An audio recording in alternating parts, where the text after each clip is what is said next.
బాగా చదువుకున్నావు కదమ్మా, ఇదేం పని అన్నప్పుడు ఇంట్లో ఎంగిలి గింజలు తోముతుంటే, మురికి బట్టలు ఉతుకుతుంటే, బాధ్యతలన్నీ నెత్తి మీద వేసుకుని మాత్రం నేర్చుకుని తెలియని పనులు అన్ని చేస్తున్నప్పుడు అడ్డురాని చదువులు, డిగ్రీలు ఇప్పుడు ఎందుకు అడ్డొస్తున్నాయండి అని అడగండి. మీ ఫ్యామిలీ వెక్కిరిస్తుందని, మీ ఫ్రెండ్స్ ఎగతాళి చేస్తారని, చుట్టుపక్కల వాళ్ళు ఏమనుకుంటున్నానో నువ్వు చేయాలనుకున్న పని ఎప్పుడు ఆపద్దు. నువ్వు చేసేది తప్పు కానప్పుడు ఎవరికి భయపడాల్సిన అవసరం లేదు. నీ కష్టంని ఎవరు గుర్తించడం లేదని నువ్వు ఇక్కడే ఆగిపోతే చెప్తున్నా కనుమరుగైపోతావు.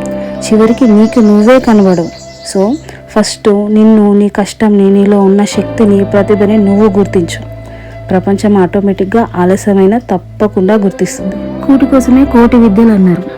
ఎవరు నేర్పో వాళ్ళది. చదువుకొని సాఫ్ట్వేర్ జాబ్స్ చేస్తేనే విలువ అనే భ్రమ నుండి బయటికి రండి. ఫస్ట్ మీ మైండ్ మీకు ఏదో ఒక క్రియేటివ్ ఐడియా ఇస్తూనే ఉంటుంది. దాన్ని మైండ్లోనే ఉంచకుండా బయటికి తీసి ఒక రూపాన్ని ఇవ్వండి. ఈరోజు ఈ క్షణం మీ డ్రీమ్ వైపు తొలి అడుగు వేయండి. Yes, you can do it.